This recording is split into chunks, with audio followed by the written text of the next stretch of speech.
Dooby-dooby-doo. Anyway.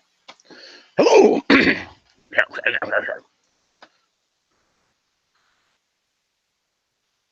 Dang it, I must be getting old. Stupid frogs. Anyway. Hello, welcome to the Reloading Podcast here on the Firearms Radio Network.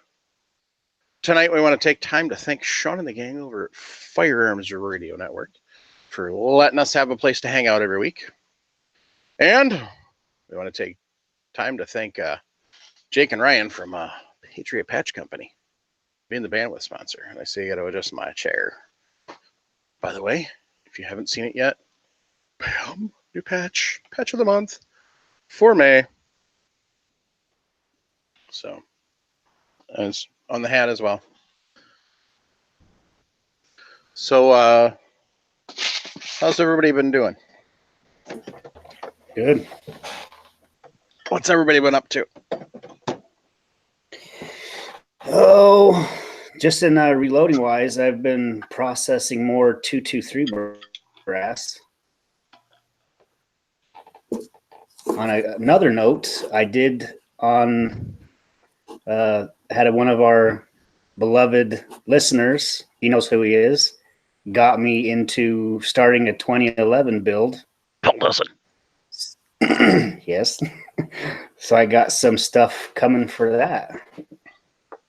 So hopefully I don't screw something up big time. Hopefully, I think I got some good guidance with Paul, so I think we'll be okay. Oh, yeah. I would say so.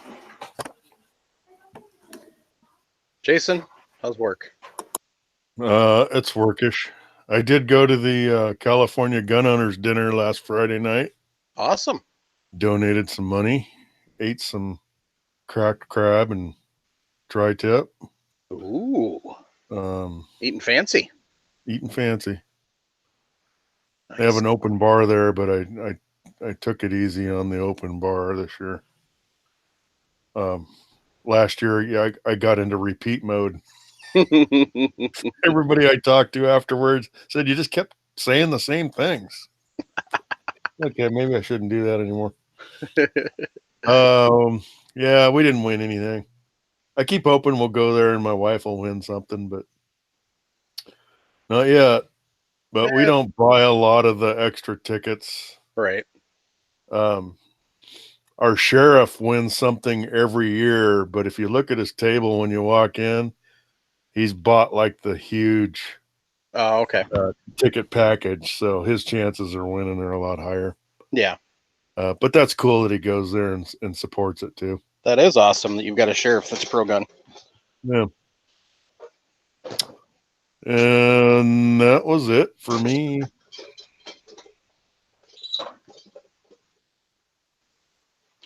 Well, unfortunately, I didn't do squat. For those of you who follow me on Facebook, no, I had a pretty shitty Saturday. So, unfortunately, wound up putting down our pup we've had for almost 16 years. So that kind of put the whole weekend into a giant crap show. So, I did tonight. Before show, I did a little organizing and a little cleaning, and for some reason, though, even though I've had that stinking shelf up there for the whole entire time I've been doing this dang podcast, I finally thought it was a really good idea to take the crap that was up there down and put my reloading manuals up there, or at least some of them anyway. So now when I'm looking for a reloading manual, I can just reach right up there.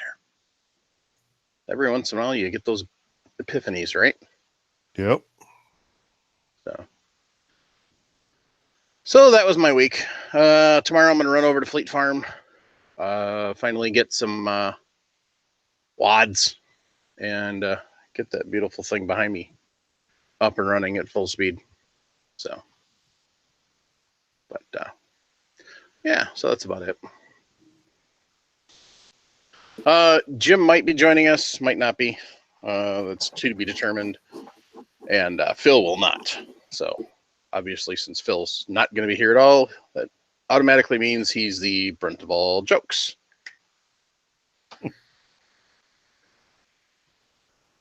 So I wanted to. A listener sent in an email after we were talking about a little bit about two-wheel drive, four-wheel drive, et cetera, et cetera. And so a listener sent us an email that I wanted to read. I already sent it to Phil since I knew he wasn't going to be on the show tonight. That way we have our opportunity to give him crap and give him a chance to respond. But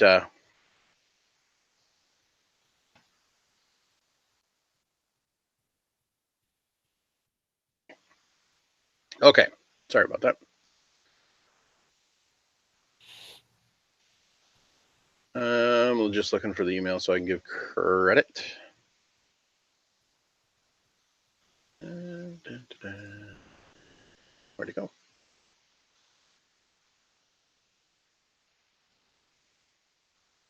Always annoys me that it never looks the same on the computer as it does on my phone. Sorry. Anyway, so unfortunately the lister will remain nameless at the current moment. Phil was talking about he didn't want a four-wheel drive because it would decrease gas mileage. I was just wondering if he knew all four-wheel drives have a selector switch to switch between 2 high, 4 high, and 4 low. So it's the same mileage as two-wheel drive, but when you need it, you can get out. Kind of weird since he's a prepper. He doesn't want to be prepared for a situation two-wheel drive won't get you out of. So,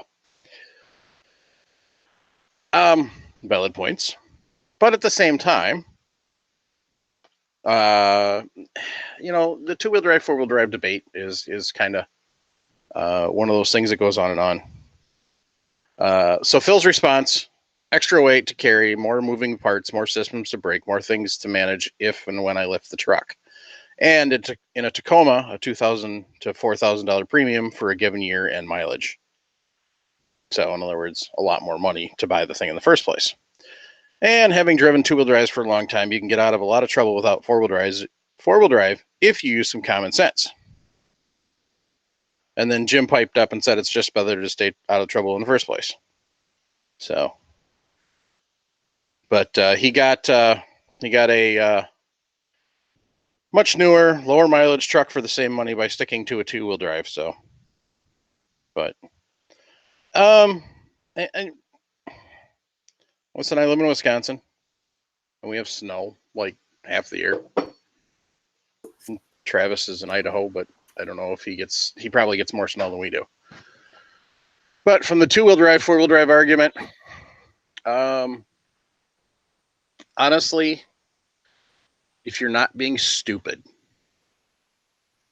you're very rarely going to ever come into a situation where you would absolutely need four-wheel drive. So, I mean, if you know what you're doing with two-wheel drive, you learn how to drive it properly, you can pretty much go anywhere. And my dad proved that for years in a little piece of crap Ranger. I proved it in two-wheel drive trucks. Hell, I proved it in driving a Firebird all winter, and never getting stuck. But, it's one of those things that if you can swing it, sure. But is it a necessity? No. Now, in Travis's area, maybe. In parts of Montana, hell yes. In parts of Colorado, hell yes. Parts of Washington, Oregon, and even by Jason, where your mountains and stuff. Yeah.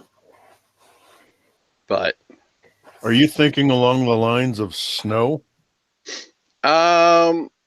More all around, but more Okay. snow than anything. Because more often than not, with the four-wheel drive, you want the ground clearance. That's your bigger advantage for having a four-wheel drive. Mm-hmm. So yeah, I don't think I know anybody that has a two-wheel drive in our area.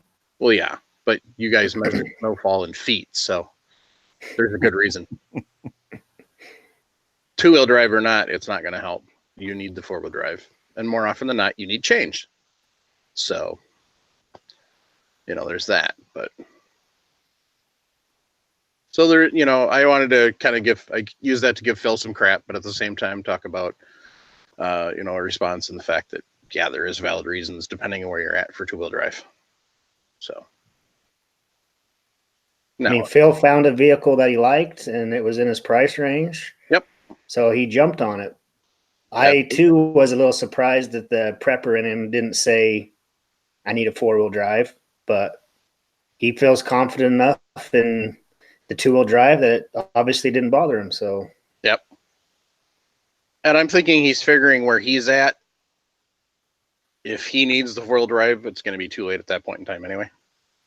So. Yeah, I don't know where he's at, if it's all just paved roads, because where I'm at, it's kind of 50-50. You got dirt roads and you got a lot of farm country out here, so pretty much everybody needs a four-wheel drive where I'm at, but where he's at, obviously doesn't feel he needs it. Yep. So.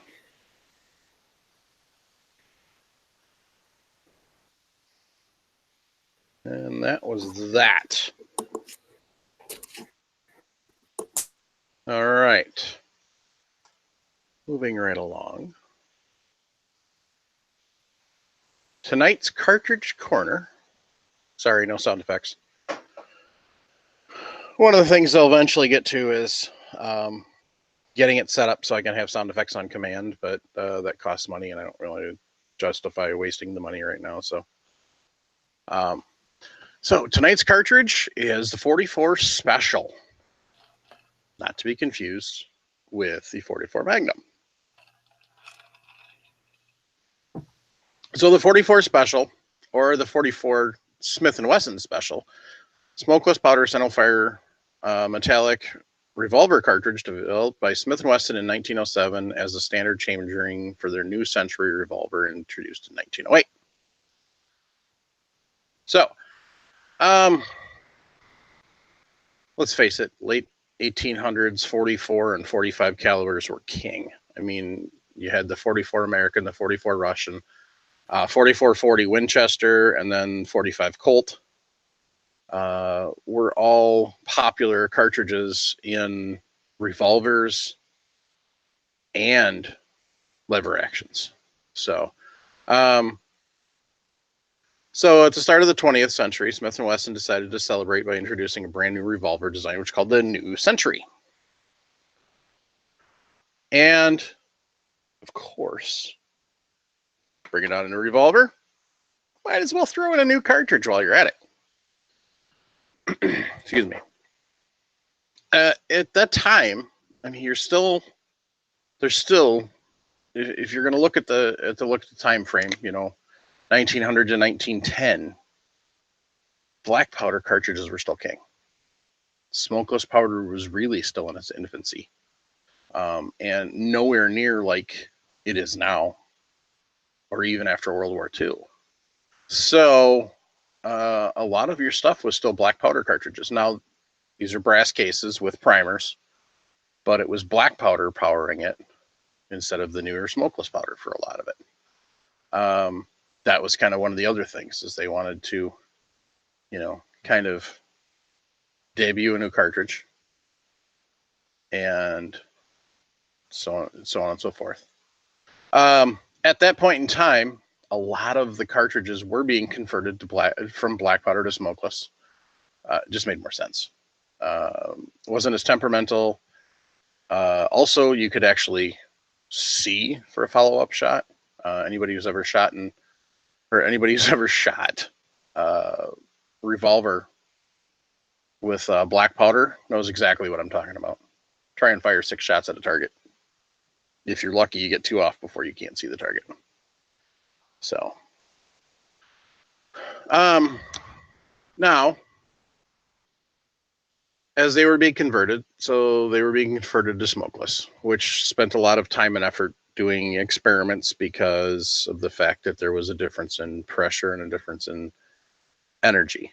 So, Smith & Wesson's popular 44 Russian cartridge had established a reputation for superb accuracy and renowned target load. And they decided to use an improved smokeless powder version as the basis for the new round. Due to the lower energy density of the early semi-smokeless powders, prior efforts to convert the 44 Russian to smokeless had produced less than stellar ballistics performance. So, Smith & Wesson addressed this issue by lengthening the 44 Russian cartridge by 0.19 inches and increasing the powder capacity by 6 grains. That's huge.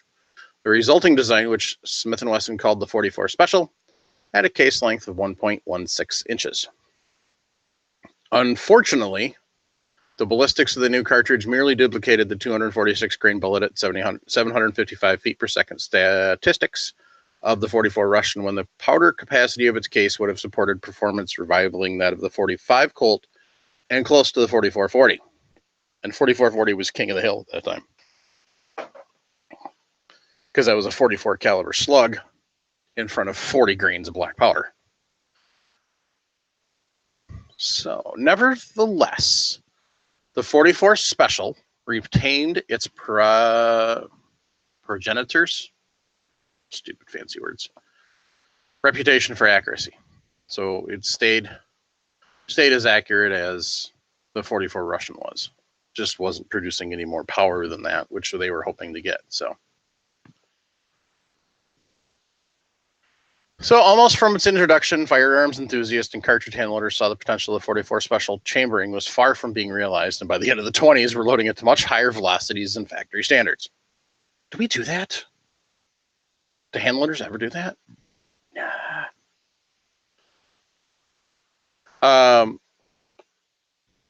Led by articles in firearms periodicals penned by gun writers such as Elmer Keith and Skeeter Skelton, a loose cadre of enthusiastic fans who called themselves the 44 Associates formed rating information such as 44 Special hand loading data tips and regarding the conversion of revolvers to 44.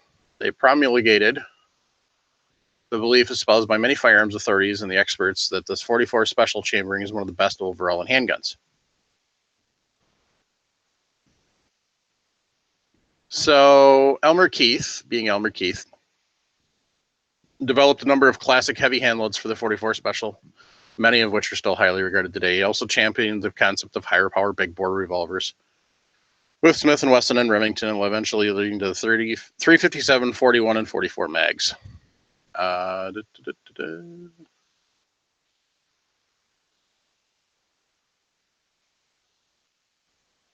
Doesn't matter. Okay, so the rest of that is useless crap that doesn't pertain to the 44 Special. So we will disregard.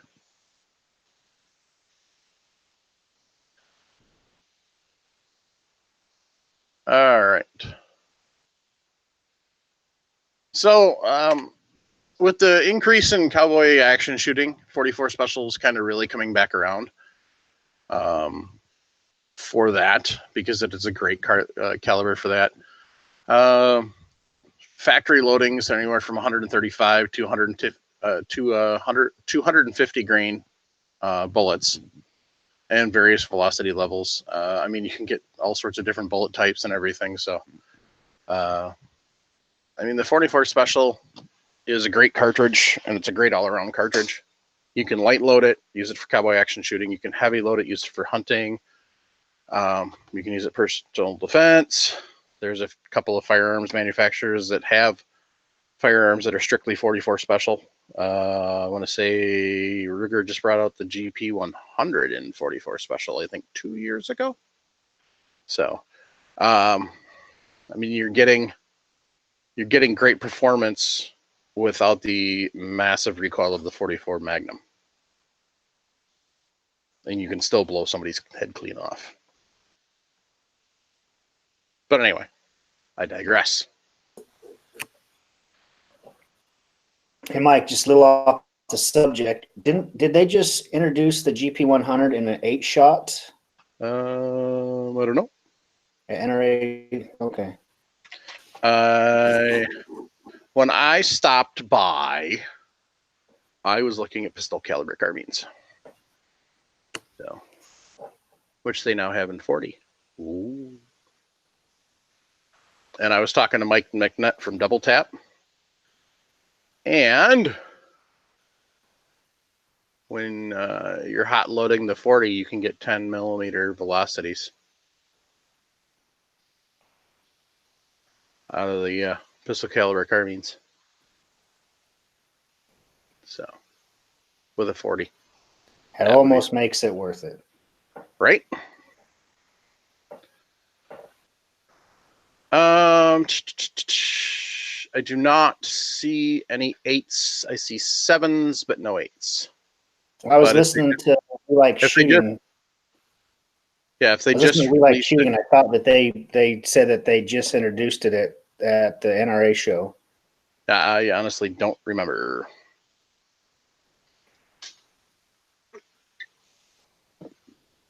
So.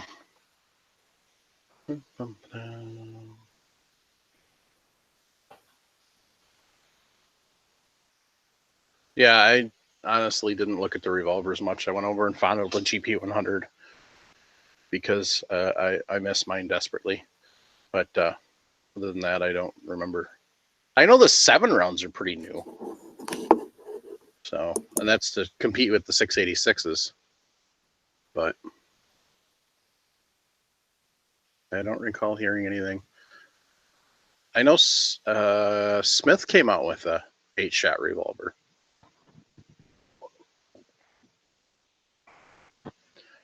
But Ruger, not that I'm aware of. That doesn't mean anything. I was more focused on reloading stuff. And then, so.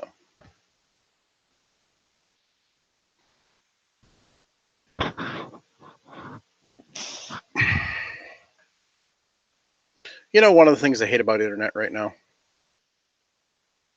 is these stupid cookie warnings at every freaking website you go to. Sorry, just had to vent.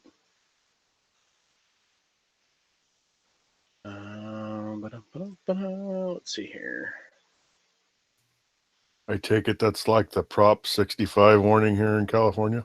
Yeah. Understood. Yeah, pretty much.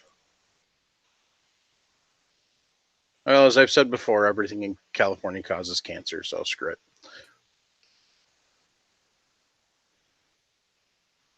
Ooh, I might have to buy a Smith & Wesson. 10mm revolver. Ooh. Anyway, all right.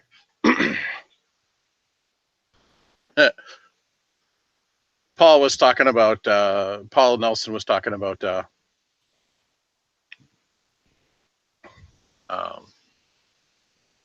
40, some of the stuff with Elmer and talking about working the 45 Colt, but he gave up due to ballooning case heads.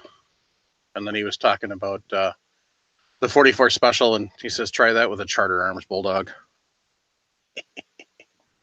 So, and it looks like we lost Travis. So, oh, he said Ruger in the Red Hawk line. So,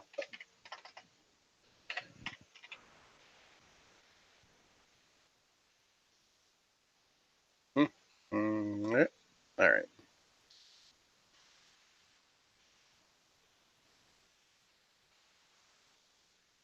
Anyway.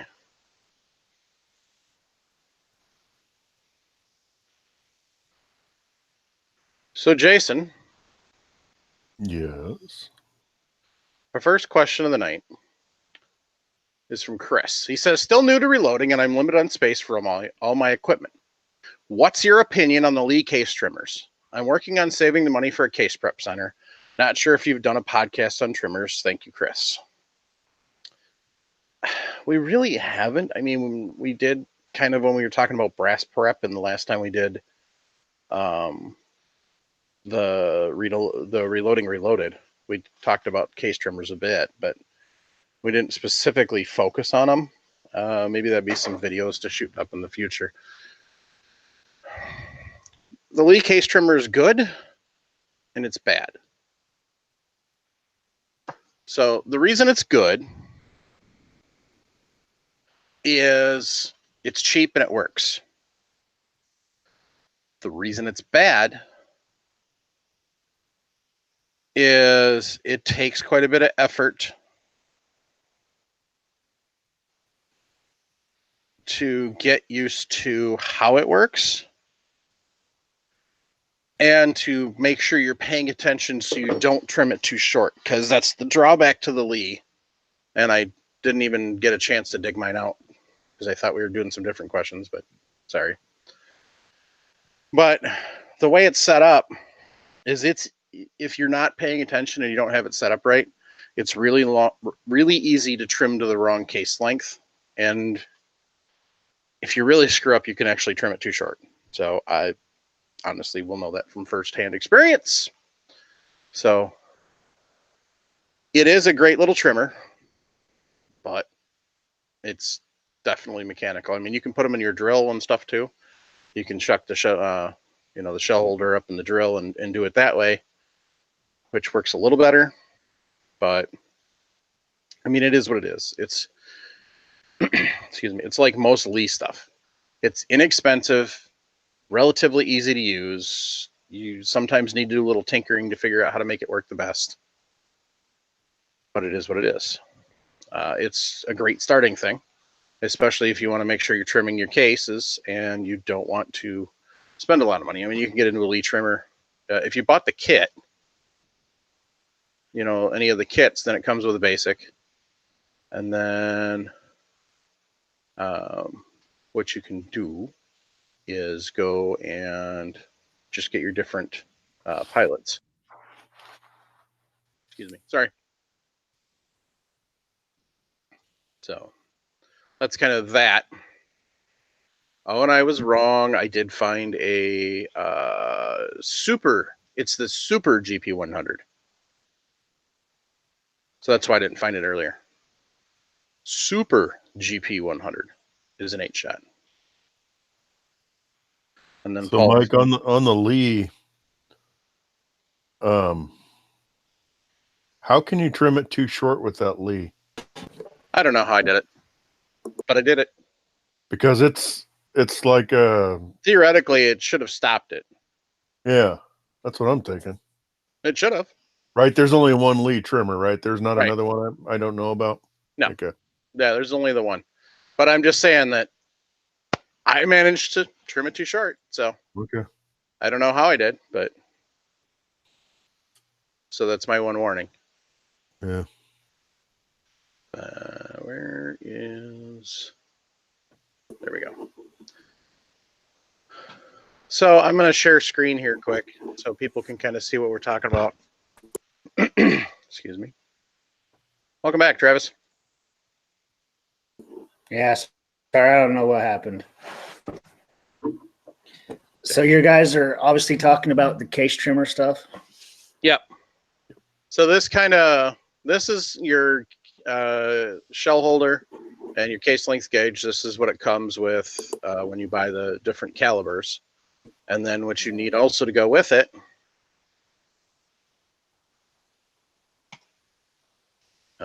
I guess it won't be nice. Yes, I'm using Titan Reloading. So did by chance... Oh, look at that. Travis, look at this. Look at this. Look what he's carrying now. Yeah, Mighty Armory dies. Ooh. And Mr. Bullet. So did this listener by chance say like what calibers or how many he does a month or a week or anything like that? So I missed out on this part. What is your opinion of this trimmer then? So as I was saying before with the Lee, it's inexpensive. It works. They've got some different stuff too that you can do on. This is the unpressed one.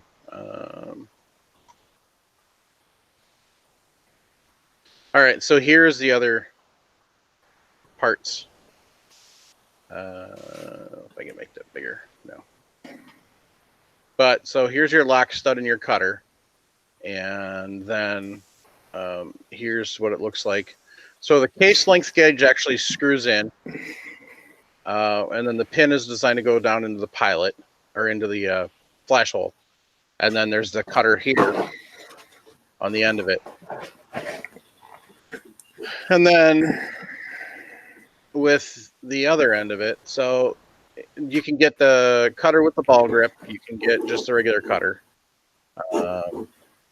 and then you can get an adapter for the lock stud, which is where the shell holder goes to actually put in your power drill, as I was talking earlier. Otherwise, they've got the Lee case trimmer. This kind of shows it better. Let me see here.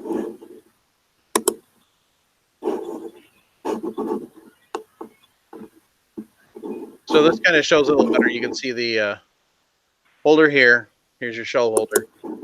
And then here's the trim gauge coming through. And then there's the trimmer. So on that setup, what would be the total cost to get completely set up for one caliber? Just roughly. Okay, so if you buy the case conditioning kit, which comes with the primer pocket cleaner, chamfer and debris tool, and then the cutter and stud, that's $10.38.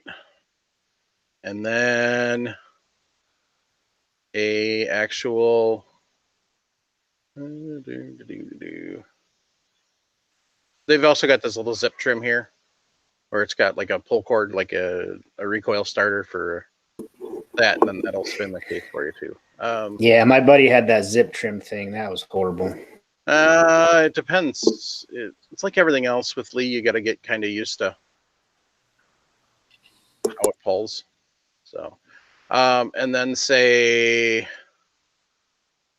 it's $5.29 for the case length holder, the case length gauge, and then the shell holder. So under $20 for a caliber, and then every other caliber is like $6. But that doesn't include the actual handle, the trim part, right? No, that was another $10.38. So, but I mean, you could get everything for under 20 to do one caliber. And then if you needed to switch calibers, it's another $6. So you wouldn't have to buy the other stuff again. It works. I mean, once you get used to using it, you can get pretty quick. But it's a matter of, like anything else in reloading, it's figuring out a system on how to go. So versus the older I've gotten, the more I live by that philosophy of buy once, cry once, though. Mm-hmm. I was going to suggest either a RCBS or a Hornady trimmer setup. Jason, what's your opinion on the RCBS?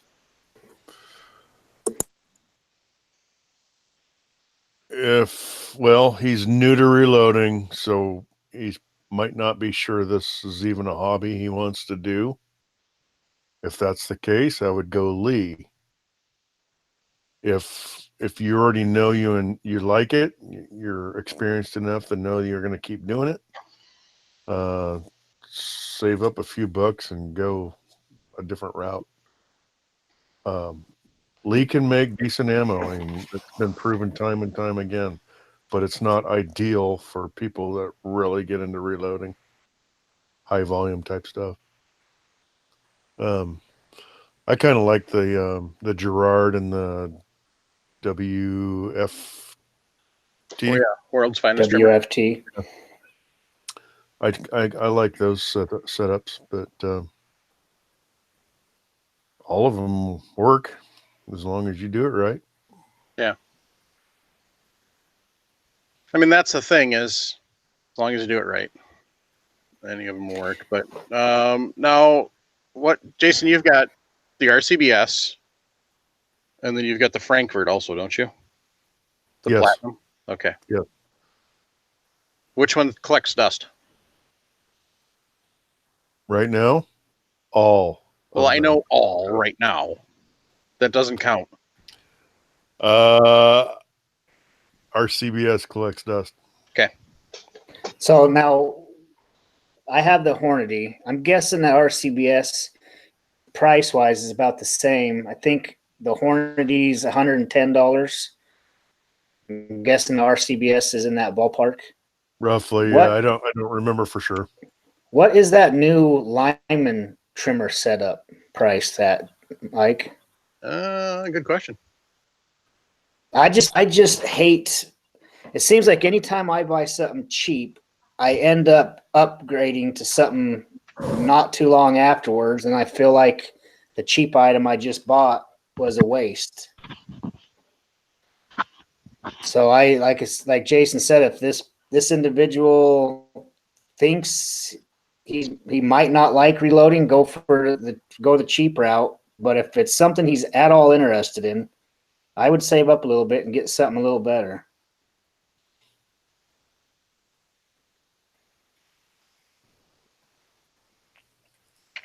Because I think that Lyman setup, I believe it comes with all the collets and stuff that you need. I don't think you really have to buy much else, right?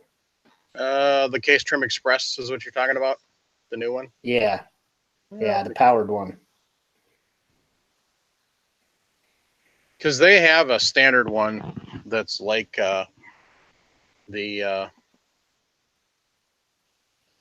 Lyman has a couple. They have the Easy Trim, which is a lot like the Lee setup. And then they have I'm talking about that brand new one. the Brass Smith Case Trim Express. Looks like it does not come with all the different bushings, so you got to buy bushings. It comes with 10 for most of your popular bottleneck cartridges, and looks like from their site it's $164.95.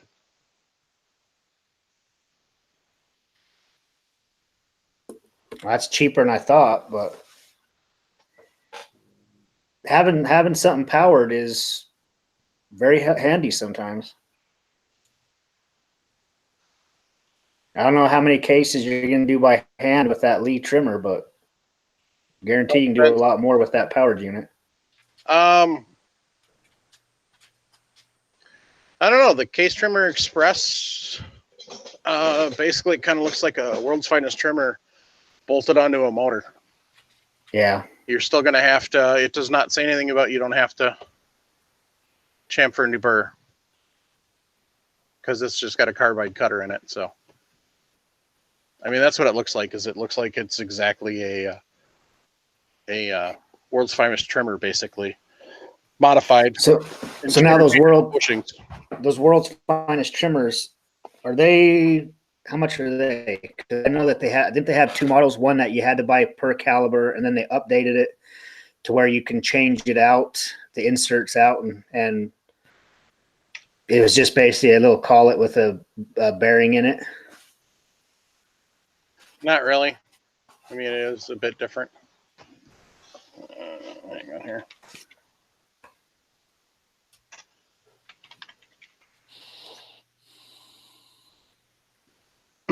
I had one of those and I got rid of it, so it was okay. So, I was checking Amazon, but I'm also going to go to their website. So, it's Little Crow Gunworks is the company that makes the World's Finest trimmer. Oops, I didn't like that.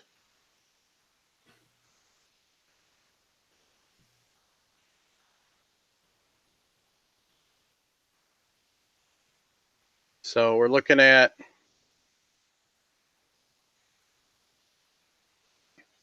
a slow computer. Okay. So World's Finest trimmer, the original, is one caliber specifically. They're $70. And the way it's set up is it's set up for standard sizing, standard trim length. So how much is the version 2? So the version 2 for the Hauser cutting assembly, it is also $69.95, and I believe that's okay. I think the inserts and are then about you $20. have to buy the chamber inserts, which are separate. Are they about $20? The advantage of that is you can now change chambers. So 25. So instead of 70 for each caliber, now it's 70 for the initial tool and then 25 for each caliber. Well, here's a good setup then. You can get, everybody's got a power drill. Yep. Buy that World's Finest Trimmer, version 2. Use that, and then later on down the road, if you decide you wanted to get into something better, people are always going to buy that World's Finest Trimmer from you.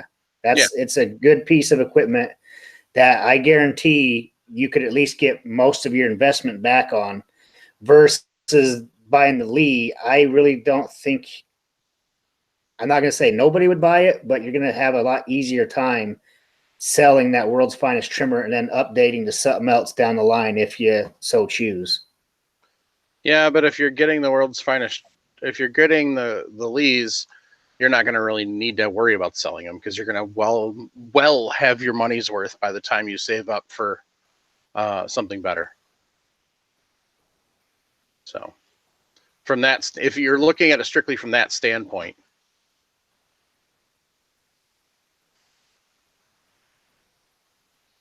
yeah, I mean, if you're looking at it from that standpoint, then and you're looking at getting something better and you just need to trim now, just buy the Lee for $20. You can put it on your power drill as is, and then save your money and get something better.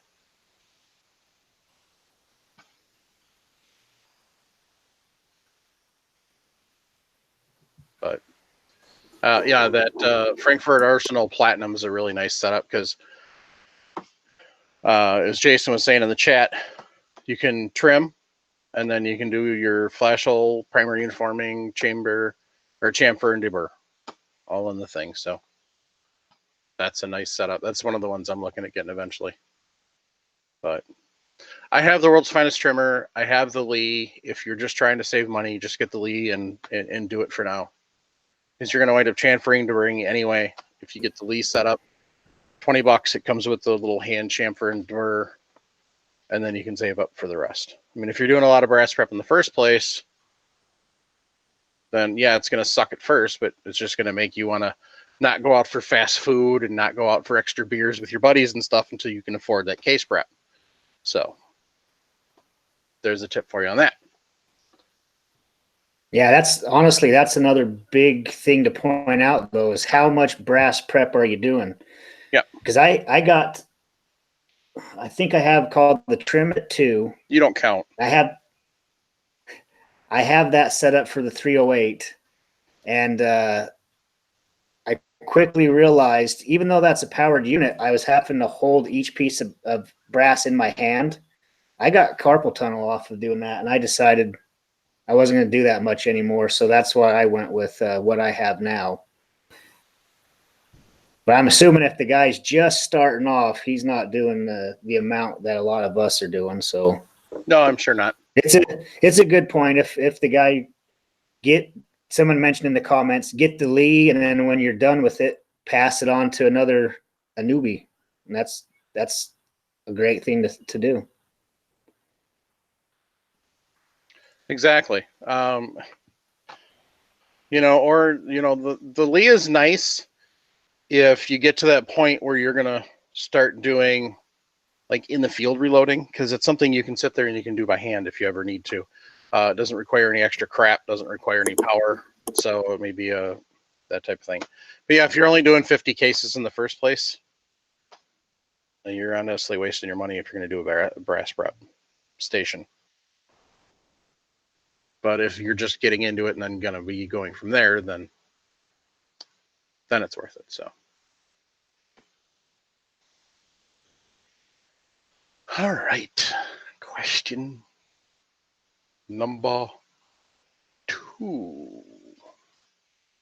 I just purchased a new Tikka T3X rifle in 6.5 Creedmoor. Excuse me.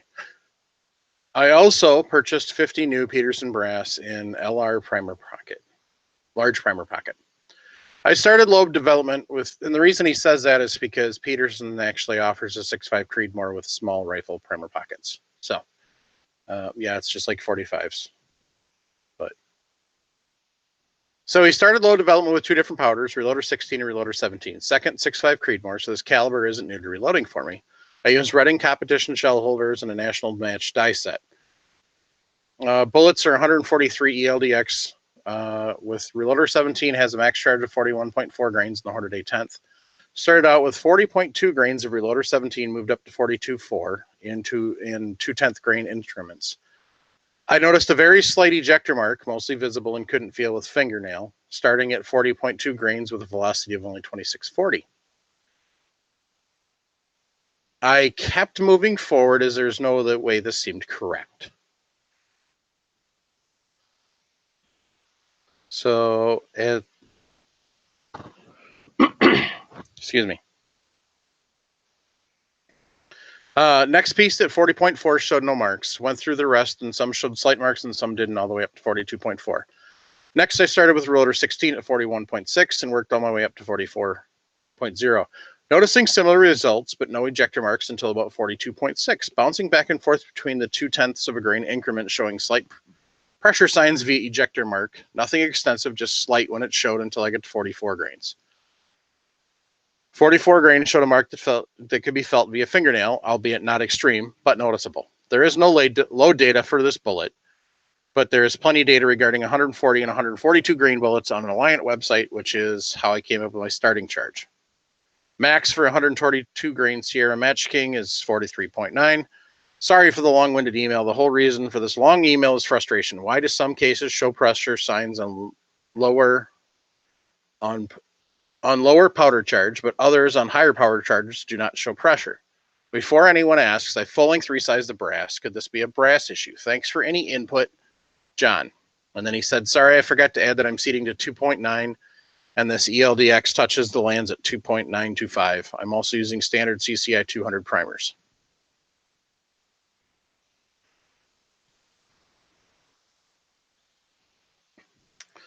Jason, have you ever had that when you're working on load development and you get intermittent pressure signs? To some degree, not enough for me to really worry about. The pressure signs, you got to look at the big picture. You can't just look at one little detail. Right. Because different things happen. So I don't know what this guy's knowledge base is, if he knows everything about it or knew. But is he? Oh, he said Peterson cases though, huh? Yeah. That was the thing I was thinking. Is he using mixed or what? But yeah, that would be the first thought. But no, he used all brand new Peterson brass. I mean, when I was working up the Weatherby loads, I did, but it wasn't until I got up into the upper end. And then it was slight. The only thing I can think of is, I guess without seeing the pictures of all of them, I really can't say. That's what I'd really want to see. So, John, when you hear this, send us the pictures if you've got them. Not that I'm doubting him, but I'm wondering if maybe it couldn't be, I guess, faux ejector marks on some of those, where it looks like it's an ejector mark, but it's just because of, oil or dirt on the bolt. Because I've seen that. I've gotten ejector marks from having a dirty chamber. Yeah. In my AR. Mm-hmm. Also could be how hard he seated how hard he... I guess the question is, was he single feeding, putting him in the chamber and then locking the bolt, or was he picking him up out of the magazine? If he's stuffing him in the box mag and then running the bolt along, he could have gotten ejector marks from that. If he's just starting to feed it into the chamber and then using the bolt to drive it home, could have gotten ejector marks from that. With just the ejector marks and nothing else, I would my personal opinion only, I would tend to lead to believe there was something else that was causing it, not pressure. That's just my personal belief. Just from the way he's just describing it. So.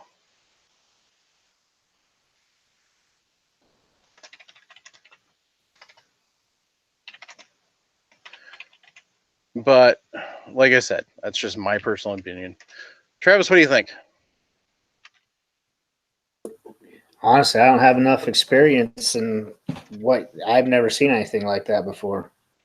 I've only experienced it the higher you go.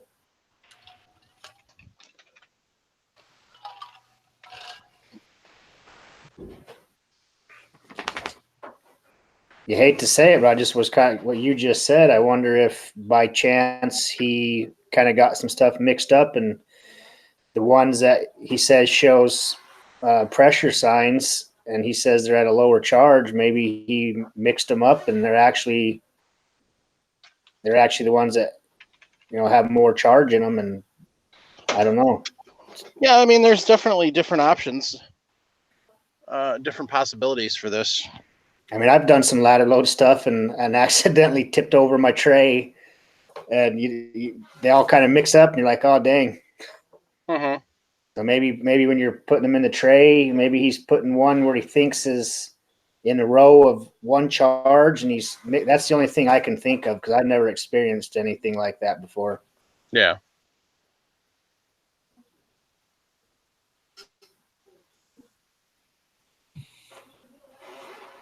Paul in the chat said ejector marks tell me his load is hot. He needs to check with the factory load and check case head expansion. That's a possibility. I mean, theoretically, could be headspace issue too, for that matter. But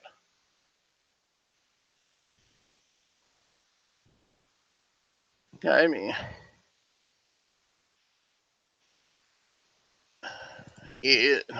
like I said, without seeing pictures, it's really hard to make a judgment.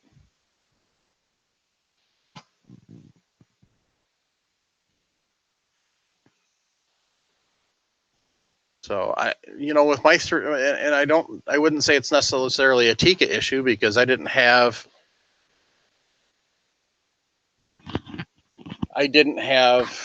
any issues with mine when I was doing it until I was running a whole bunch of rounds through it, and then it was getting dirty. So, but then it was just a matter of cleaning it.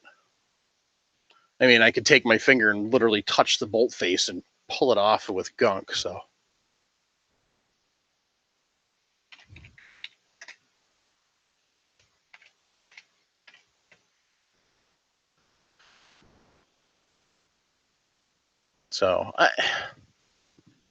yeah, John, when you hear this, send us some pictures, and then we can really make a better answer on that. Because I mean, you're talking ejector marks. That's one thing, but you really need to be looking at the whole entire enchilada to really, and that's what Paul Nelson said. We should have a show on pressure readings, and I agree. Round up some cases. Yeah. So what I like to do when I go out and test stuff like that is I like to take a Sharpie, and on the side of the case, I actually write my charge. So then there's no chance of things getting mixed up. And I mean, that would be something to think about, maybe doing something like that. Cause that's the only thing I keep thinking is something got mixed up somewhere. Yep. So speaking of Sharpies, so you do use Sharpies on brass then? Well, yeah, but not for the reason that you're trying to bring up. A couple of weeks ago, we were talking about picking up brass and whose brass is what, and I said just take a Sharpie and run your Sharpie around the primer, and he said no, that's too much work. So yeah, I was just processing a bunch of brass, and there's one guy at our 3-gun stuff that has to put his special color mark on the back of his case, and I kind of enjoy when I come across one of those in my pile. I look at it and think, that did you a lot of good. Mm-hmm. I know I do like to write each. I do like groups of 5, and I do like to write on the side, like 24.5, 24.7, and just keep everything in a line. So then you can look at your charge, look at it, see if there's pressure signs, and put it back in a row. And if you're just shooting randomly and then picking up your stuff, you might have got that one mixed up with the other, and you might think you're looking at one that was a lower charge when in fact it was something you charged at a high, put more powder in, but you're thinking it was one or the other. And right. And we don't know enough about how he's doing his process and stuff. So, and the other thing, and the other issue that possibly could have happened is, maybe that bullet got seated deeper. well, if we're going that route, for all we know, he could be something could be happening where he thinks he's putting in whatever charge, and it's actually not. He's not actually putting that exact charge in. It scales off, or right. You hate to make assumptions, but I would just assume the guy's putting what he's told us is he's putting this charge in. Right. This is what, but could be wrong. Yeah. Yeah. I mean, we only get so much information with the questions, so we're kind of going off what we've got. And this is one of those you definitely need more information on, and you need to be able to look at the case heads to see. So, but I'm surprised he didn't find any data for the 143s, because they've been out there a while. So, I was gonna say, isn't that one of the more common ones right now? Yeah, that's one of the hotter tickets now.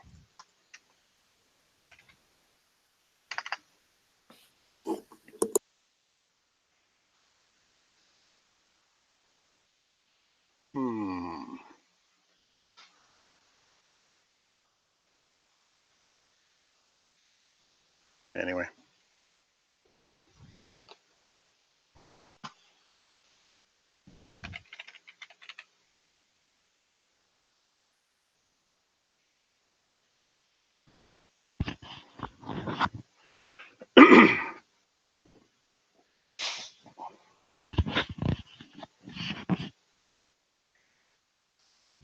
All right.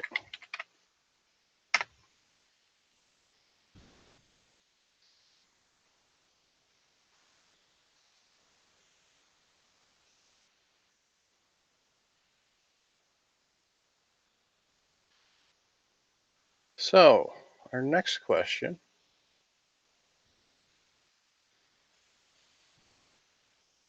All right. Spent primers posted in MeWe. Moving again, new house, new reloading room, fresh 9.5 by 12-foot air-conditioned canvas. Should I yank the carpet? I reload rifle, pistol, and shot shell, but I'm clean and careful. What do y'all think? Unless it's 70s shag, I don't see any reason to pull it.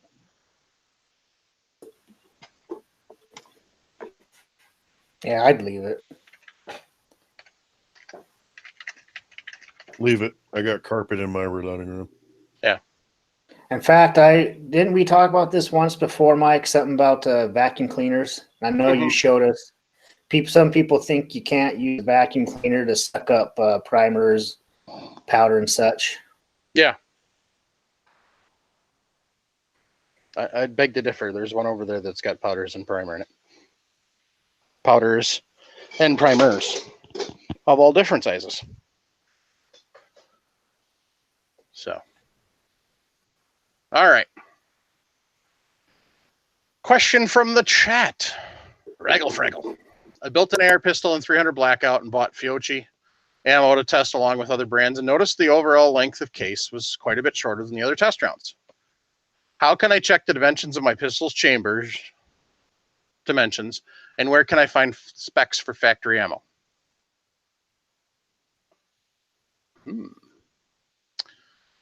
I don't know. Is 300 a official Sammy cartridge now? Believe so. Okay. Well, then your first step would be Sammy. And you can Google that and find it.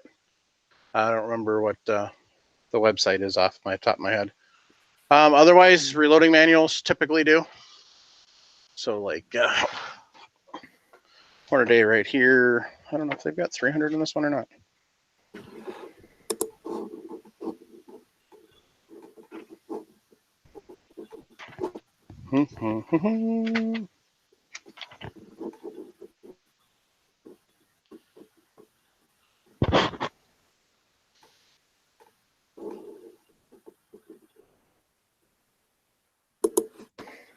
Okay, while you're looking that up, Yeah, quick loads. Travis, how can he check for his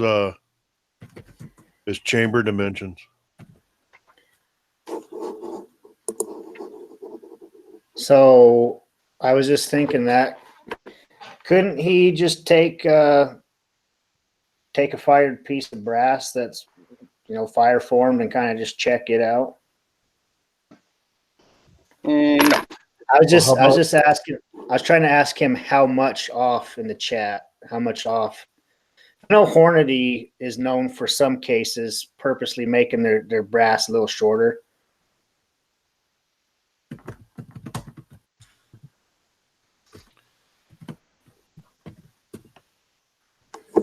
Yeah,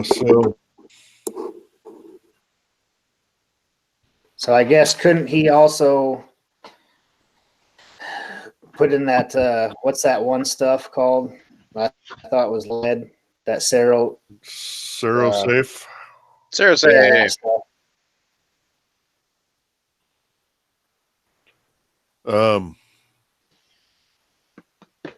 Yeah, AR-10 shooter in NC said the same thing. Cast the chamber shooters with Safe. The nice thing is, it's kind of easier to do with an AR. Just pop the barrel out. Yeah. So Jonathan Whitney said the same thing I was kind of thinking at first was take some factory brass, shoot it, and then kind of take some measurements off of that brass to figure out what your dimensions are in your chamber. But I think that Safe would give you exactly what you're looking at. Because see, here's the problem with fire-formed brass. When you pull the trigger and the firing pin slams into the primer, lights the powder, the brass expands. However, as the brass cools, it shrinks a little bit. So does steel, so does everything else. But the different metals shrink at different rate, different dimensions. So the problem with trying to use a fire form in any firearm is the fact that the brass isn't guaranteed to stay chamber size. Yeah, big 45 Colt Henson said exactly what I was trying to think of, which is spring back. The brass has spring back and it will shrink sometimes as much as 30 thousandths. Really? Yeah. So, see, because another thing that I did this week is I'm starting to do some more hand loading for my 22 250. So instead of buying the Hornady, I got the overall gauge from Hornady. right. Instead of buying the cases, I purposely went out to the range last week and fire formed these pieces of brass out of my 22 250. And then today I put them in the lathe and I drilled the hole to make my own. And that was so I can, I was thinking I didn't have no idea it could spring back that much. I figured maybe a couple thousandths. It depends on the mixture of the brass, honestly. So I didn't know that either until I was sitting there talking with a guy, and we were talking about, just all sorts of different things. And when you're Okay, but what he was asking about was overall length, or that's what he was talking about with the Fiocchi. yeah. So for that, yeah, that Hornady tool that Travis was talking about, you could do something like that or make your own. But you're shooting in an AR pistol. How much accuracy do you need? Well, I guess you got two things: AR pistol and 300 blackout. We're not talking real precision. Yeah. If he's just worried, I guess I can look in the chat. But if he's just worried about just curious or worried about something, the nice thing that I found with the 300 blackout is it honestly you have a wide range on that. You can play around with seating depths of your projectiles. I mean, it's a pretty forgiving caliber, really. Okay, so he said he got a 7-inch group at 50 with the Fiocchi and 2-inch groups with the rest. Well, I guess don't buy the Fiocchi anymore. Yep. So my question would be, so he says the brass. I'm wondering if he meant the whole cartridge was different length or if it was just the brass itself. So, but yeah, the only thing I've seen that Fiocchi makes good ammo for is the shot shells. Everything else is kind of suspect. So, Hey, Yeah. just Thomas Peterson said he needs to make some of these cases himself. yeah. These ones that I made today, they're just drilled. I was not able to tap them. I did not realize when I went to tap them, the Hornady overall case gauge, the thread pitch is 5/16 by 36 PPI. That is not like a common Tap size. No. Good luck finding yeah. that. So I did not have that one in my repertoire today, so I had to order it off Amazon. Mm-hmm. So it's a good idea to make your own, but order the tap first, so you're not sitting around waiting like I am till this weekend.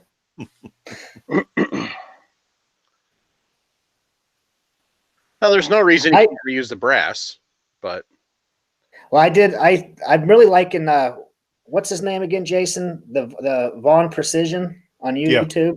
Yeah.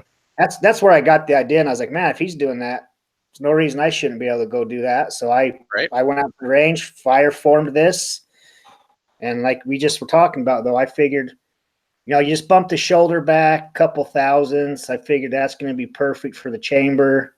Now you got me kind of questioning how much really did this spring back? How accurate is taking a measurement off this case now? how accurate do you want to be? I said I'm going to try some hand loading, but I 30 thousandths is a heck of a lot. I can't see that being all too common. Well, No. Travis, what you want to know right now is your shoulder length, correct? Yeah. So does that fired case chamber easily in your rifle? Yes. It hasn't reached its max. So what you would need to do is keep loading that case until that thing does not want to chamber. You got to put some pressure on that bolt, and then you've reached your max and bump it back. That makes perfect sense. Yeah. So you need to like neck size it only until you reach that point, which I think was like 2 shots from in my 308 when I did that. 2 firings. Yeah. Yeah. See, my buddy and I, we take our 22 250s out and go shoot rock chucks and prairie dogs and stuff. So for the longest time, I was loading our ammo, and I was kind of loading a general load. So if one of us runs out, we can both use the same ammo. Now I'm getting kind of more selfish, and I want to make more precision stuff and just be more specific to my rifle. But that's exactly what you just said. That's exactly what we are running into is case stretching enough you couldn't shut the bolt. Now I wish I would have thought of that and set some of that brass aside. Mm-hmm.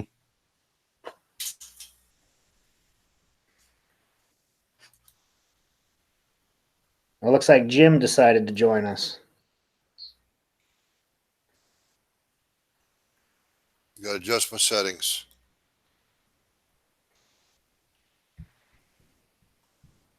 Testing 1, 2, 3, 4, 5. Can't hear you. You're not listening. I'm in, guys. I'm in. You're looking at, there were 3 members inducted into the San Lee Gun Club tonight, and I was one of them. Stan Lee? San Lee. Not bad, Jason. Not bad. Not Well, bad. now that you're in, you're actually going to have to go shooting, Jim. Well, believe it or No more not, excuses. believe it or not, I was ready tonight, but the meeting ran long. The meeting ran overtime. And, well, I had the handgun ready. This is, you guys have seen pictures of it. Well, how dare you flag us? I'm offended. I hope you are. I hope you are. But you tell you what, this is only a little 22. I don't think it's going to carry all the way to California or Idaho or Wisconsin. Actually, I was just pointing at my camera. Is that a Mark 1 or a Mark 2? 2. Yeah. Mark 2. Nice.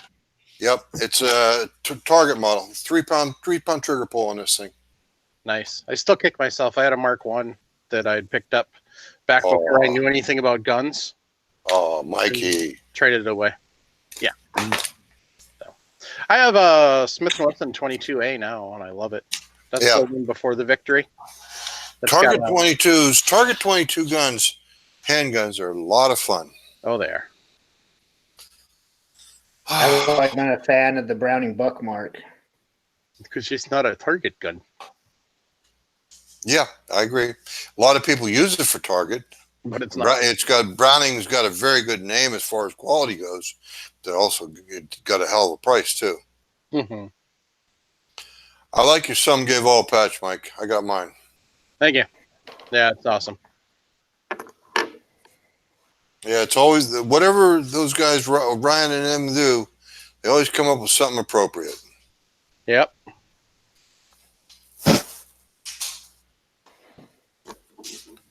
Sharing your screen. You're sharing your. Oh, what we got here?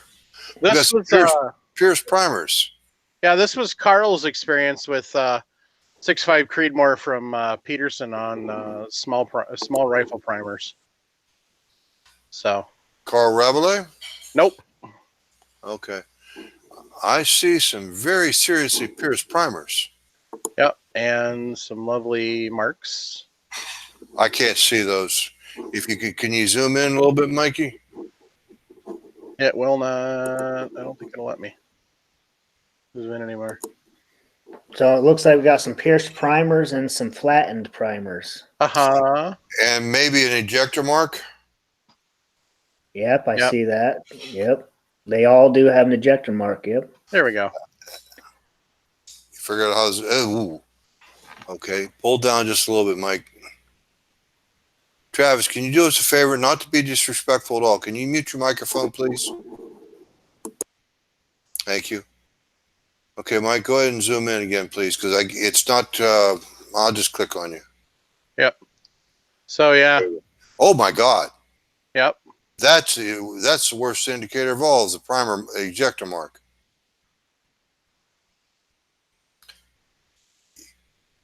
Yep. Carl, got news for you, buddy. You better figure out something quick, because you damn sure are putting some serious pressure downrange. It takes a lot of force to force that breast extrude into the ejector port. You're talking 70,000 psi at least. Travis, you can unmute your microphone. You too, Jason, if you want to. It's up to you guys. Thank you. I wanted to see what Mike was doing on us. Does Carl give anything? Oh, I haven't even looked at the show notes. I'll get him. I got the link for it. 251, correct? It would be odd. Yes. Like you. Odd. Thank you. You're welcome. Well, I'm no longer an odd man out. I'm actually a member of a gun club again. About time. Hey, the funny thing is at the current moment, I'm actually not. Yeah. Well, actually, probably Travis isn't. Probably Phil isn't. Probably Jason isn't. But I don't have to be because I got a public range I can go shoot at. And when I get a little time, I'm going to run up to Baraboo and join Shitty Sportsman again. I'm not joining Stoughton this year because their pistol range has spent more time closed this year than it has opened. So therefore, that was the only benefit for that range. And if it's going to be closed, that's kind of pointless. Yep. What was that comment you just made, Jim, about ranges? About me and Jason? Just telling you guys you can unmute your mics. That's all. Okay. You said we probably don't belong to a range. Oh, that's right. I did. No, I don't. I've never heard Travis or Jason, either one, talk about being a member of a gun club. I'm actually on the committee of our local gun range. Okay. And I had belonged to 2 different gun clubs until recently, and I just let them both lapse. Well, I used to see pictures of you at your local gun range all the time, Jason. Yep. Well, That shows you that Jim doesn't keep up on our social media stuff. He doesn't pay attention. He just Right. I pay attention, I don't Jason. pay attention. I don't pay attention. I just thought that was a public range, to tell you the truth. I remember Jason doing quite a bit of shooting. Matter of fact, Jason put 270 round down at 30-06. That was at a private range. Uh-huh. Not a public range. Okay, Mike, is that item 2 in the show notes? No, that was a question out of the chat. Oh, okay. So. And then Carl's was just a showing off an email from an earlier question. Okay. No, because whatever's going on with Carl, you better figure it out quick, because it takes a lot of force to extrude brass. So those were normal loads too. It was 41.3 grains of RL16. And he said the blown primers with the JP high pressure bolt. What does that mean, JP high pressure bolt? It's a bolt that creates more pressure. It's JP Enterprises. Believe it or not, John Paul. I know Jason is joking with me, but there could be some merit to that thought. But I think it's actually the other way around. The bolt's supposed to be able to withstand higher pressure. Oh, okay. According to the pictures, it creates more pressure. Something. But Mike says the recipe is normal. Correct, Mike? Yep. I've never had any Peterson brass, so that's the first thing I would look for. Is a case capacity? Is it diminished? Is he running compressed loads? That sort of thing. In the 308, the case capacity was very close to. Oh, what did I run in that? Were the cases lean on capacity, Jason? That's really all we need. Did they tend to lean towards did they tend to be really, really small capacity, as in thick brass? No. They weren't the biggest capacity, but they weren't super small. Okay, so they were roughly average then. Correct? Yes. Well, that's good. All right, so the high pressure enhanced bolt from JP Enterprises is specifically designed for reliable AR functionality with previously incompatible overpressure loads such as 6.5 or 6 millimeter calibers. Virtually eliminates primer flow and pierced primers. Reduced firing print mass, improves lock time and ignition reliability with hard primers. Features same quality construction advantages of other JP enhanced bolts. Backward compatible standard 308 ejectors, extractors, and gas rings. Lifetime bolt warranty.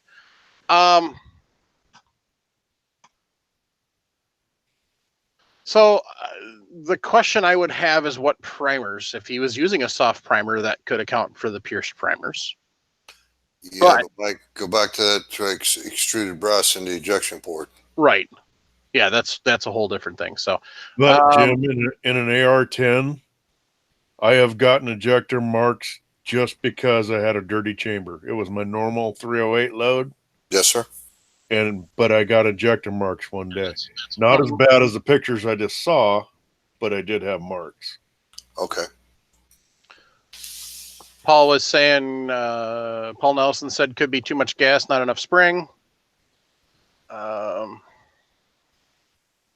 It could be that maybe the Peterson brass is a smaller capacity, because we've now got two people running RL16 with possible pressure signs.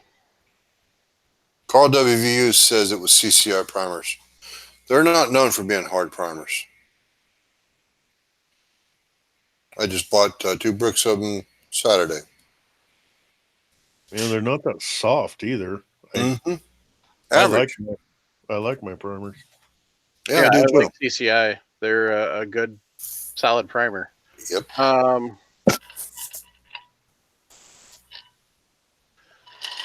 So in the question, he was using, let's see here, 16 and 17. So for 16, where'd it go? He started at 41.6 and worked his way up to 44. Similar results, but no ejector marks until 42.6. Now he's doing this in a bolt rifle. So, given what Carl K just showed us, I would honestly say, John, that yeah, those probably were legit pressure signs. It makes me wonder.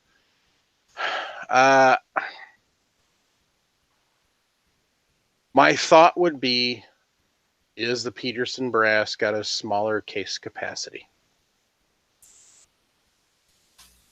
That would be my question. The only way to determine it is by measuring case capacity with volume of water. Yep. Against other brass in the industry. Yep.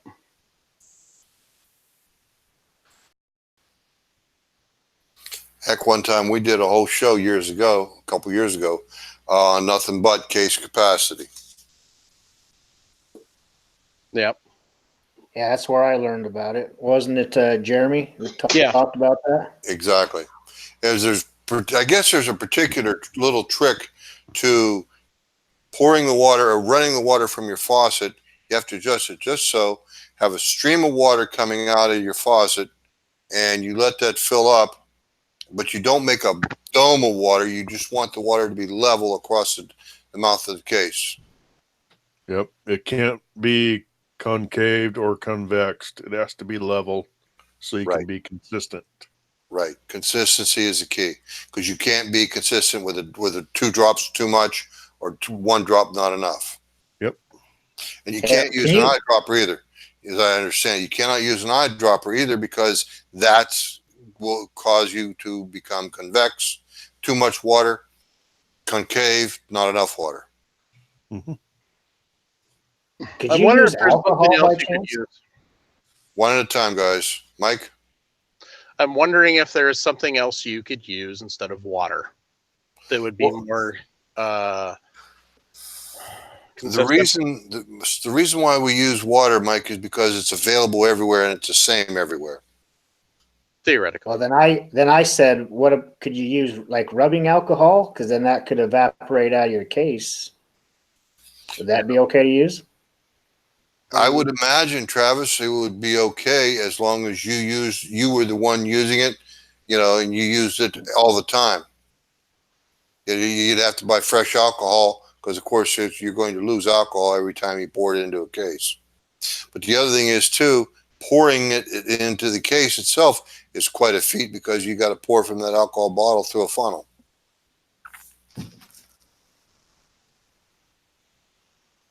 Does alcohol weigh the same as water? Because no, Jason, it does not. It's less dense.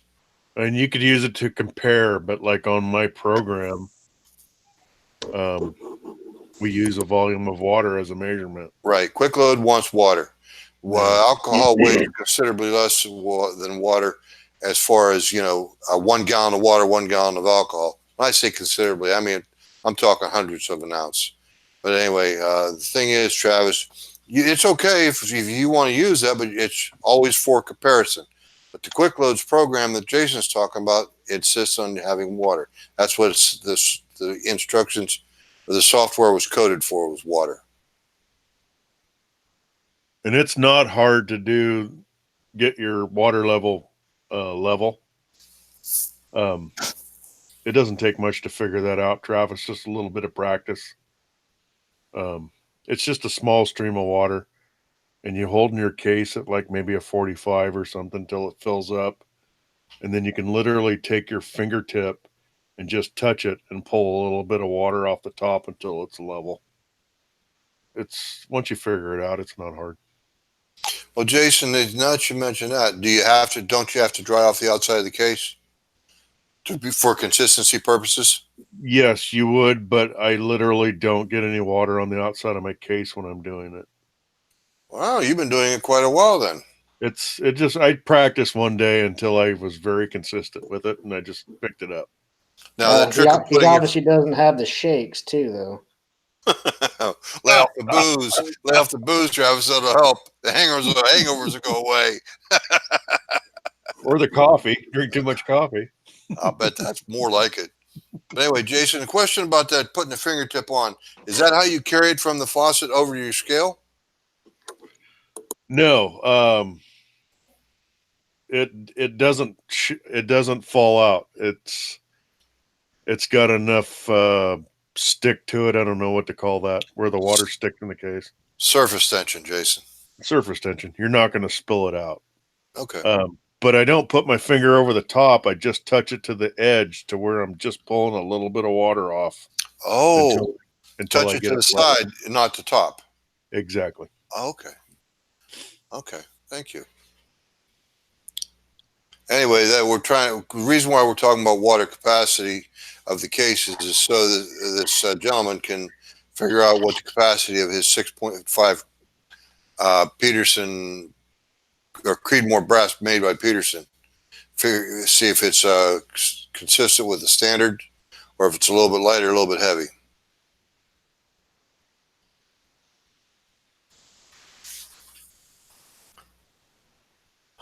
Oh, sorry I'm late, guys. The meeting ran long. I'd say the fiscal year for this club ends June 30, and there's at least 25, 30 people put money into the club tonight for their annual membership.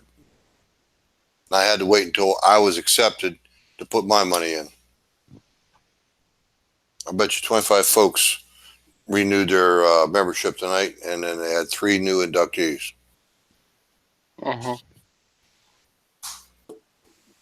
So, Jason, would you mind how exactly do you go about measuring this? You weigh your case empty, you fill it up with water, put it back on your scale, and weigh it afterwards. Yep. Okay, just so the listeners can have a full idea of exactly how to do this. Yep. And then you got to math it. Got it what, Jason? Math it. Math it, as in mathematics, as in 1 makes 1 plus 3 makes 5. Exactly. Okay. So now, do you take kind of a group size of like you're doing one, like say you're doing Winchesters, you do a certain group size, then average that all out, or how do you go about doing that? What you do with the Winchesters is you collect them all up, you walk over to the scrap bucket and drop them in there. Then come back and get some good brass. There goes that sponsor. That potential sponsor. Anyway, Jason, go ahead, please. Where was I? Travis wanted to know, do you segregate when you do your weighing, do you segregate the brass by brand? By brand, absolutely. You separate all your brands, and then do you take a certain group size and then average that out to get your case capacity? You don't average anything. You're doing each individual one? Yes. And then you sort by that. No averaging. Okay, that Yeah. makes sense. Within 2/10 of a grain of each other. Correct. Yes. So the heavier brass gets by heavier, I mean a lower capacity gets less powder, or can be counted on to give you more velocity if you put the same charge in. Right. And the higher capacity needs more powder to get your bullet projectile up to the same velocity as the lower capacity brass. Correct. Boy, it takes some sculling to do that. From the chat, use distilled water, honestly. Yeah, that and would then be either good. use a syringe or a pipette. So eyedroppers don't work. They're too inconsistent. Plus, you can get air mixed in. I tried a syringe. It was slow. It depends on. I wanted to speed this process up. Yeah, I didn't get a horse syringe, but Well, yeah, I mean, if you're using a 5cc syringe on 300 Win Mag, that would take a while. So, but yeah, it's a lot of patience. It's a lot of recording, and it's a lot of sorting. It's one of those, how far down the rabbit hole do you want to go? And then, if you're going to do that, start weighing your bullets and sort them too. By 2/10. Yep. And what Jim's means by 2/10 there is, say you have a 147 grain 308 bullet, and you start throwing them on a scale. And the first one you throw on the scale is 146.5. And you set that off to the side. And anything that's 147 or 146.5 and 146.6 go in one pile. In your next pile, 146.7 and 146.8, and so on and so forth. Because anything more than that, you just wasted your time.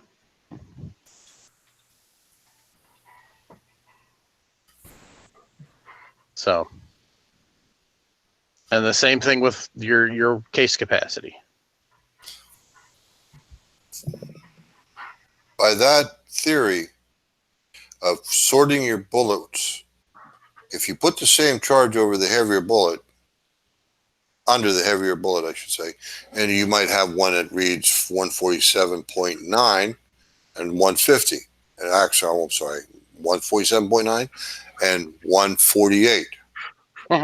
Those theoretically, by what we've been teaching and what we have been learning, I should say,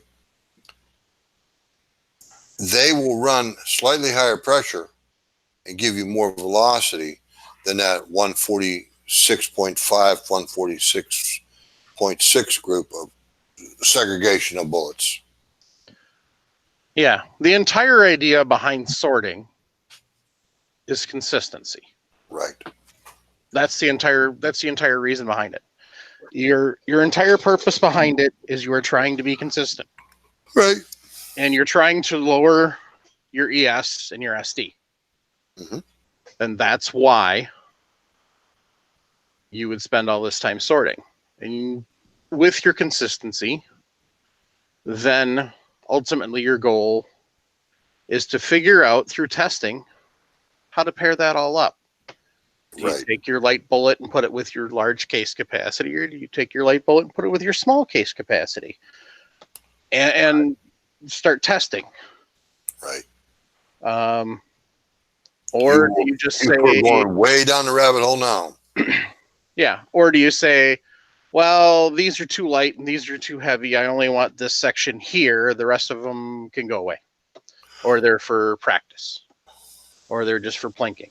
And these are too small case capacity. These are too large case capacity. The rest, they can go in the scrap bucket. You know, that type of thing. So I mean, heck, bench press shooters, they'll take, 5 or 10 cases, and then they just sit and reload them at the bench. So they know exactly what they've got.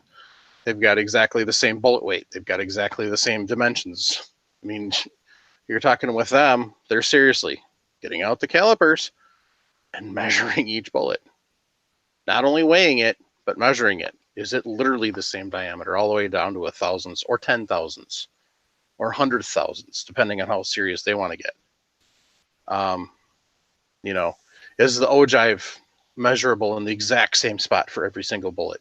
Is the beginning of the heel in the exact same spot? Is the angle of the heel at the same spot? Or the angle of the heel at the same angle? I mean, you can really, really go nuts. So, but well, that pretty much wraps that up for tonight. Maybe one night we'll get set up and play around a bit. Do some case capacity checking. So. Well, it sounds like all this case capacity measuring stuff is for a guy with some serious patience. It is, Travis. It is. I don't know. It's in my ballpark. Probably not. Well, what's the maximum range you practice or you shoot with this 3-gun game that you like so well? We shoot anywhere from up close out to 400 or 500 yards. Well, Jeremy shoots F-class at 1,000 yards, and I do believe he's trying to put his shots in a 6-inch bullseye at 1,000 and 5-inch bullseye at 600. I might be wrong on the numbers. I could be high or low, but I know you think about it. 6-inch bull, that's a half of an MOA at 1,000 yards. Yep. Yeah, I just know I got a short attention span, so I'd have to be really dedicated to be doing all this. Heck, it's just been so long since we saw Jeremy on here. We don't even know if he's still shooting. A little bit. So right now it's kind of busy season for his kids and stuff. So. Oh yeah, But, end of school year, all kinds of plays and and recitals and all that sort of thing. Mac Raven says 3-inch at 600. 3-inch bullseye at 600 yards. Thank you, Mac. So. Yeah. I mean, with 3-gun, are they scoring your 400 or 500 yard targets, or is it just a matter of you hit it? It's hits. Yeah. This 3-gun stuff, it wouldn't. There's no reason to be measuring case capacity on that. But stuff like maybe for my 22-250, if I'm doing, if I'm usually loaded up a couple hundred at a time, like I say, I'd still lose interest pretty quick. Mm-hmm. And then Max. But that's it. Like you guys are talking stuff like that for shooting long range like that. I guess it's needed. Yep. If you're taking the time to shoot out that long and you want to have the most accuracy you can, I can see the benefits of that. Mm-hmm.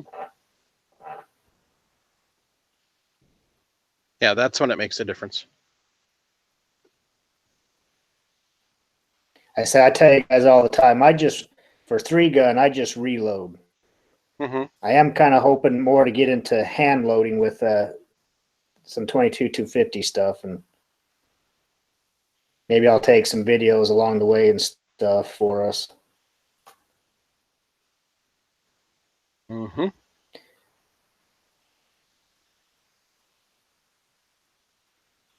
You get watching some of these YouTube videos, and they really kind of get you kind of going on some stuff, and I really have been liking this Vaughn Precision. You guys should go check out his YouTube channel. He's got some pretty good stuff on there. And then there's another guy I like, Panhandle Precision. He's got some good stuff too.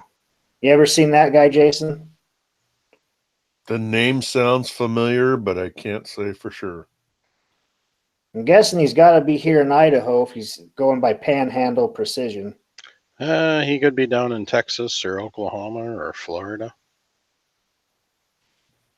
I don't know. I get the vibe he's from Idaho. Could be. I'm just saying there's more than just the Idaho, for the Panhandle. So He could be from West by God, Virginia, too.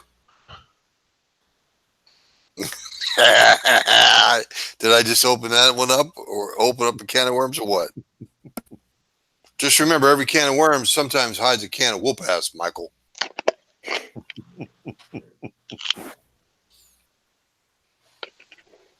Yep. I had to clear my nostrils of the smell of bullcrap. Gunpowder works well for that.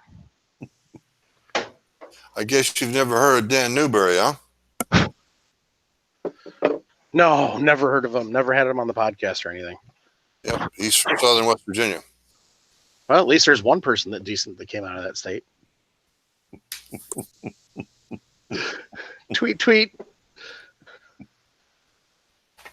All right.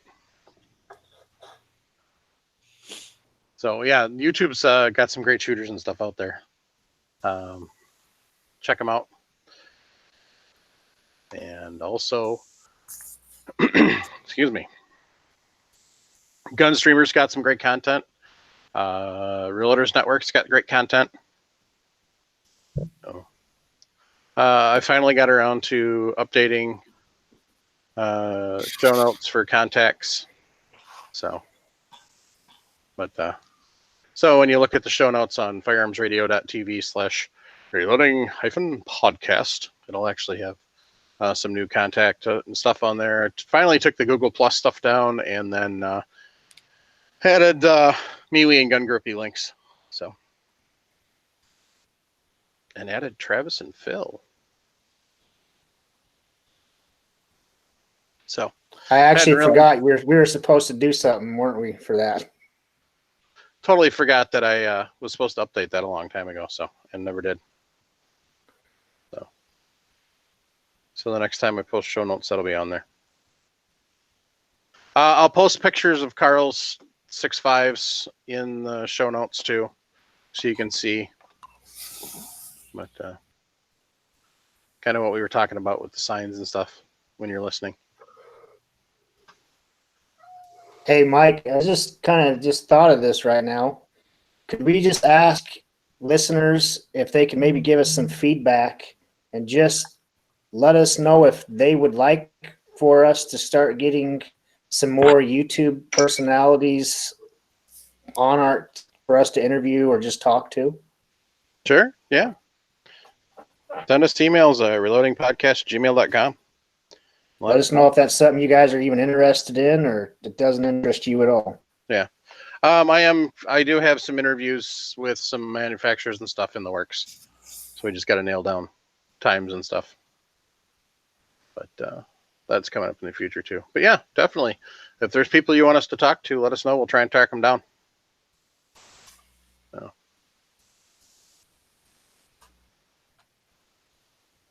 But yeah, that's kind of it for tonight. So 608-467-0308 is our Google Voice line. You can send us a text, give us a voicemail from there. If you want to send us an email, reloadingpodcast@gmail.com. If you have a question you want to ask on the show, send us an email, reloadingpodcast@gmail.com. Post it on Reloading Podcast page or the Reloading Podcast group on Facebook. Or if you're on MeWe, post it on MeWe or Gun Groupie and say for the show to ask on air. If you have a question you need answered right away, head over to Facebook to the Reloading Room and take a look there. You can use the search feature and ask questions, or you can use the search feature to see what the asked questions have been. More than likely, somebody's probably asked that question already. So if you want to help out the network and you're shopping Brownells or shopping Amazon, swing over to firearmsradio.tv, hit up the affiliate links. It helps the network. It does not cost you any extra money. Greatly appreciate it.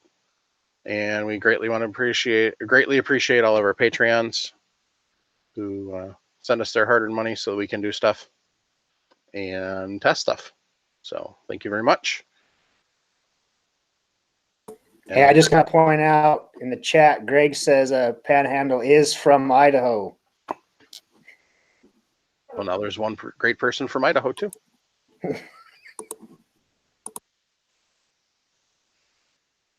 You set yourself up for that one. At any rate, on that note, keep your brass shiny. Be an asset, not a liability, and buy a Jeep and stick it deep. I was going to say, when you buy a truck, buy a 4-wheel drive.